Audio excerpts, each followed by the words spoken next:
LOBO System's Loboards are all rated at 300 kg safe working load, uniformly distributed, and they come in a variety of lengths, widths and top surfaces.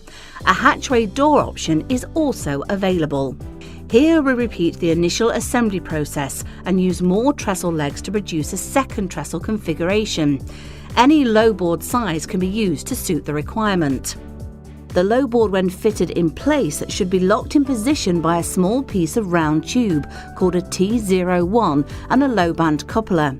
Ensure the low band is tight and the L bolt is positioned on top of the Loboard to stop it from lifting up. Loboards can be configured side by side, end to end or at right angles. Loboards are designed to fit end to end, enabling a raised walkway or ramp to be constructed. As they interlock, Loboards cannot be lifted individually.